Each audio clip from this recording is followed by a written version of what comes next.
Sell Haaland for Morris? This is my Gameweek28 team selection. Welcome to the Gianni YouTube show. Hope you guys are well. We've got loads to run through in today's show. I'm going to talk to you about my transfers, but first, let's answer some of the big burning questions of the game week. We'll hit you with 5 questions, shall we? So question number 1, should we be investing this game week in Luton or Bournemouth players? Well, this really does come down to individual chip strategy. If, like me, you're free hitting in game week 29, then I go, let's chase the points here and now. And for me, the points here and now in 28 are definitely for Bournemouth players, right? If you're not free hitting in 29 and you want to jump on a team which doubles in 28, covers in 29, goodish fixtures, a team that scores lots of goals, Luton, you could definitely look there, and players like Morris are certainly in demand this game week. So it comes down to chip strategy, that one. But what about the top Bournemouth and the top Luton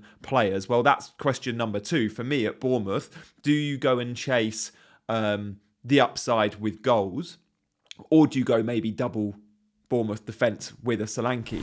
To help us assess this, I've got some numbers from Fantasy Football Scout members area, right? I was just going through going, oh, okay, let's look at their away form to date. All the teams in the Premier League, do you know who's got the worst away form? The worst away form on the road this season in terms of goals conceded and clean sheets. The only 2 teams in the division not to keep a clean sheet away from home, Luton and Sheffield United. Who do Bournemouth play? Luton and Sheffield United. They've conceded 30 and 29 goals. Their top 2, Newcastle, Bournemouth and West Ham, also conceded 28 or 29 goals on the road this season. So I see those numbers and go, is Solanke enough? Maybe not. The problem is there's no standout midfielders at Bournemouth. You could go Tavernier or Kluivert, and they are both the best of an average bunch. Kluivert's got the greater goal threat, but comes off often around the hour mark. Tavernier, a bit more nailed, higher minutes, on set pieces, but so out of form. And actually, I think he's only got 2 goals, 4 assists this season. I don't love either of them, especially when we're thinking about maybe setting like a Man City player to get one of them in. Or the Man City guys rack up way higher expected numbers, even in a single game week, than these guys do on a double. I do like the Bournemouth defence, though. And the Sheffield United fixture looks like a real high chance of a clean sheet. Maybe not the Luton game, but you could get lucky. So Zabani's the obvious one. He's in my team already. Kirkez offers you a little bit of upside from fullback. We'll speak more about him later. And Neto in goal, sure, a really good option. At Luton, it's more obvious. It's Doughty if you're going a defender. Kaminsky in goal will get you some save points. And Morris is a really good option up top. And when we speak about selling Haaland for Morris, I totally get it for those that aren't free hitting in 29. You look at it and go, I'm going to get 270 minutes from Morris, assuming he's not sent off or injured, and I'm only going to get 90 from Haaland. Over those 3 games versus 1 game, can Morris outscore Haaland? Absolutely he can. Will he? I think he probably will over 3 games to Haaland's 1. Just make sure you have a route back to Haaland in 30-31 if you are going with that strategy though, okay? I'm seeing a lot do it and I completely get it. I think Morris is maybe the 2nd or 3rd highest transferred in player this game week. The other 2 are Doughty, and at number 1 it's Solanke. But look, let's move away from Bournemouth and Luton. Who would have thought a team selection video can start with a good 5 minutes on Bournemouth or Luton, hey? I've been so tunnel visioned by it. I've not even asked you guys to hit that like button or subscribe to the channel. So please do hit those buttons, subscribe and like. And let's move on with some questions maybe that are outside of Luton and Bournemouth. So look, we did question 2 was around Bournemouth Luton assets. Question 3 was, do you sell Haaland for Morris? We've addressed that. But what about other players this game week? Well, question 4, should we be targeting high upside midfielders that also play in game week 29? This doesn't matter about your chip strategy. Players like Son and players like Bowen, should we be considering this game week if we don't own? The entry points are so good. Bowen plays Burnley, who played good football, but they just concede a ton of goals. And Son plays Aston Villa as the number 9 at Spurs. Now, earlier in the season, Son did blank for Villa. He was offside a fair few times. And you look at the way Villa play, the highest of defensive lines in the league, and you look at how Son likes to gallop into space, and you go, this is a match made in heaven. It didn't work out in the first game between the 2 sides this season. I think Spurs lost 2-1, and Sonny blanked. But he's such an intelligent player. Will he be caught on the Villa offside trap loads this game week? I don't think he will. I really like the fixture for Son this week. And actually, Villa's defensive numbers haven't been anywhere near as good as what they were earlier in the season when the two teams played. So I think both Son and Bowen are really nice picks for the game week. And then question number 5 centres around the team I absolutely love in FPL and always have a bit of a bias towards, and that is Man City. Like, this is the best team in the league. We know that. And yeah, Arsenal the best attack and best defence at the moment, but Man City aren't far behind. Should we be selling a Foden or a Kevin De Bruyne? I don't think we should. I don't think we should at all. Now, both those guys were rested in the Wednesday night Champions League game, which is great for minutes. They're both going to start against Liverpool. I think they'll both start against Arsenal. Big game players. De Bruyne, I don't think we should worry about rotation. He's been a bit of a troll in FPL. We know that. He's been producing in the Champs, been producing in the FA Cup. But when it gets to the Premier League, his returns have been underwhelming, to say the least. I'm still not sure what I'm going to do this game week with De Bruyne versus Foden in terms of who I bench. We'll find out in just a sec when we see my team. Yeah, I did just want to say about Haaland, though, for those looking to maybe sell him, just make sure you have that entry point back. Because I was looking again in the Scout members area. There's a link in the description. The last 4 game weeks, right? The non-pen XGI amongst all forwards. Like, I know we've seen Haaland missing big chances, and we've all gone, that's a little bit out of character. But when we look at the non-penalty expected goal involvement, Haaland's on 5.61 in the last 4 game weeks. Like, he should have had 5.5 plus returns. Watkins is second to that on 4. Solanke 3.5, Darwin 2.5. Meniz, by the way, at 4.5 million at Fulham, definitely worth looking if you're not free hitting in game week 29, 2.36. They're the best 5 forwards in the game at the moment in terms of the expected data. And in terms of the results, yeah, Watkins and Meniz have been smashing it of late. 5 goals, 6 goals, or goal involvements. Haaland's only had the 3, but he is getting the chances. And we're going to see a hat-trick very, very soon, I think. I mean, we saw it in the FA Cup versus Luton, didn't we?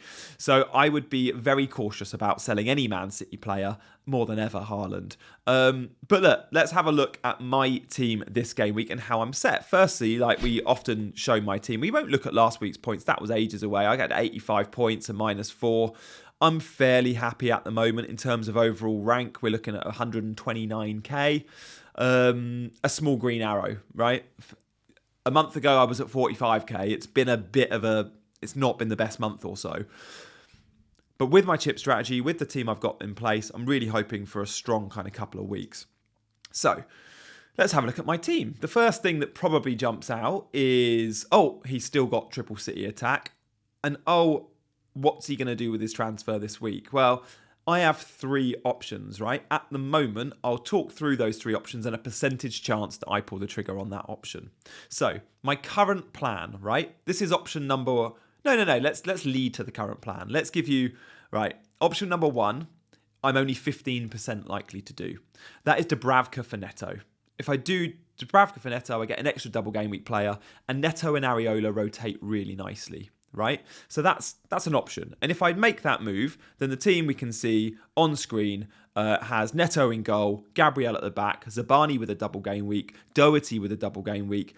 It's got, at the moment, De Bruyne, Palmer, Saka and Son, with double game week Solanke, Haaland, Watkins, and then it's got a bench, a bit uncomfortable about this, of Foden, Taylor, and double game week Bell, who is flagged anyway, and just rubbish. And Dubravka in goal. So at the moment, we're seeing a little bit of a benching headache, sure, but a good option. I'm 15% likely to do that. I'm 5% likely to do option 2, right? Option 2 is Kevin De Bruyne comes out my team and I put Kluivert in there. If I do that, I'm still benching Foden, I think. And Kluivert, yes, he offers me a little bit of upside and he is the Bournemouth mid I like the best. I mean, Semenyo plays in midfield but is listed as a forward, 4.5 million, annoyingly, because forward spots are so precious at the moment. So I can't go Semenyo. Don't love Tavernier. Kluivert gives me something. I thought he played well against Burnley. I thought he played well. He's got a bit of goal threat for this season, but still, I can't sell De Bruyne to Kluivert. So that's just not going to happen for me, I don't think. So option 3, I am 80% likely to do. This is the option I'm very likely going to be pulling the trigger on. I'm just going to be waiting for press conferences till I make my move, right? And that would be Bell comes out and Kirkes comes into my team. Now, Kirkes isn't coming in to play on the bench. That then means I've got both Gabriel and Foden on my bench. Bit of a nightmare. That one. But I'm okay with it. Like, let's do the Gabriel thing first. Sure, Arsenal are around 50% likely to keep a clean sheet. Each and every week we go into it, bookies' odds suggest Arsenal are up there with most likely to keep a clean sheet. But Brentford do cause big teams problems, and with the likes of Tony and Visser, and Burmo's back training, by the way, but I don't think he'll be ready this weekend, I can see a world in which Brentford score. And if they do, it's a low-ceiling game for Gabriel. Let's hope he doesn't go and score one of his brilliant headers. Kirkes, however, is like 65% likely to keep a clean sheet over the 2 games. He offers you a little bit of assist threat, not much. He'll start both games as long as Lloyd Kelly isn't miraculously fit out of nowhere. Can't see that one happening. And even if he is, there's a world in which Kelly plays centre-back now with Senesi injured and Kirkes keeps his spot. So Kirkes feels fairly safe, right? Definitely for the double, but even for the next few weeks after that. The reason I like this is not only do I increase my clean sheet odds by having double Bournemouth defence, but it also gives me a much better Game Week 30 team. Because Game Week 30 is going to be really interesting, especially for those like me that are free hitting in 29. They're going to get to 30 and go, loads of people are looking to wildcard in 30, 31. And you're going to feel like you're a little bit left behind. But Man City play Arsenal. So most that wildcard then will wildcard in 31, right? And because of that, I look at 30 and go, I could bench Gabriel again. Like, Gabriel, fine. He plays Man City. I'm okay benching him that week. And I have Kirkes and I have Zabani, both with a good home fixture against Everton. Then the week after that is Crystal Palace at home. They've got 4 homes on the bounce, Bournemouth. So look, for me, double Bournemouth defence makes sense. I do like Neto as an option of covering that back 4, and I do think Neto outscores Kirkes, but Neto doesn't drastically improve my 30-31 team because Dubravka and Areola currently rotate quite nicely. Yeah, this could be a world in which I have to start a Luton defender or a Burnley defender in 30-31. No, I'd much rather start a Bournemouth defender in Kirkes. So look, that's where I'm at in terms of my transfers. I'm pretty likely to be pulling that trigger. I am, of course, locked into my chip strategy now. And just to recap, like, there are still 3 very good chip strategies out there. One involves wildcarding this week. And if you do that, check out the wildcard draft video I did as a live on Monday this week. I went through the best wildcard team I think I could come up with. It gives you 4 doublers this week. It gives you 10 players next week. It gives you all the main players for 30-31, including Salah and Son and all the big names. Just means you go without Foden. So check that out. The strategy I'm currently on is obviously a good and popular one, which is to free hit in 29, and then you wildcard around 35 and bench boost 37. And then the other strategy is to dead end. Dead end your team. At the moment, you're offloading good players, but you have 8 or 9 players, hopefully in 29, and then you wildcard out of it in 30-31. I don't mind any of the 3 strategies. It's what works for your team. For my team, it's to focus on the here and now, pick up points from the likes of Bournemouth. And we saw that last week even. I bought in a Zabani last week, 6 points, very happy. But then off the back of that, it allows me to give a good free hit team. And yes, I might lose a little bit out on wildcard 30-31 because I won't be doing it. But free transfers still get me a Mo Salah. I could very easily go De Bruyne to Salah, and it might mean a downgrade of a Son or a Watkins in 31. So yeah, I'm fairly happy with where I'm at with my strategy. In terms of this week, though, and the benching dilemma, there's not a world in which I can bench Palmer or Saka or Watkins, is there? I don't think so. So it comes down to, do you bench De Bruyne or do you bench Foden? Now, of late, Foden's been standout. Of course he has. And I was hoping in a weird way, one of them got a rest and one of them started last night on Wednesday night in the Champions League. And that might have forced my hand. Both got the rest. They're both going to start. Foden's been catching the eye, of course he has, but I can't forget, like, De Bruyne's De Bruyne. And when you look at the average position map of the last few games, including against Man United, De Bruyne is playing like since De Bruyne's returned from fitness, De Bruyne's playing alongside Haaland. He's pretty much a second striker. He's also more lowly owned. He's got lower ownership than Foden. So if you rate them exactly the same chance of producing 5 points, 10 points, whatever it is, go for the guy that's got lower ownership, because you'll get bigger gains if he does indeed match Foden's points. Set pieces, Foden has started taking corners with Alvarez out the team, but he's been sharing them with De Bruyne. So again, De Bruyne has still got set piece threat. And I still think De Bruyne is the better asset if they're the same price. Now, sure, Foden's the much better asset. But if they were both 9 million, I would be starting De Bruyne, I think. And I think that's what I'll end up doing. Big game, Kev, against Liverpool. Maybe against Arsenal the week after, 2 weeks after. It'll be a different dilemma. It'll be a different decision. But for the here and now, I think I've got to go De Bruyne in my starting 11. I'd say I'm 60-40 on it. 60-40 on De Bruyne over Foden in the starting 11. So look, that's where I'm at. Captaincy, of course.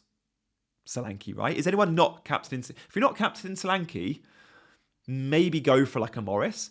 You've got to captain a double game week, I think. Both Luton and Bournemouth with good doubles. Guys, by the way, can't get my words out. Likes and subscribes would be really, really welcome. Do hit those buttons for me. Thank you, team. And if you want to be a member, click the word join. You can become a channel member. Loads of benefits to that, including extra content, WhatsApp group, all the bells and whistles. So let me know what you think to my team. Am I mad benching Foden? Am I mad going double Bournemouth defence? I don't think so. Are you guys taking a punt on a Kluivert? Because I do think he's the midfielder I would be going for. He's also about $1 million cheaper than Tavernier as well. Look forward to hearing from all of you. Be sure, though, to check out my live on Saturday morning. I'll be doing an Instagram live deadline stream. I'll be doing a YouTube live deadline stream. So check that out, and I'll be locking in my decisions as well. There'll probably be, as always, some breaking news going on as well. But for now, guys, I will see you very soon.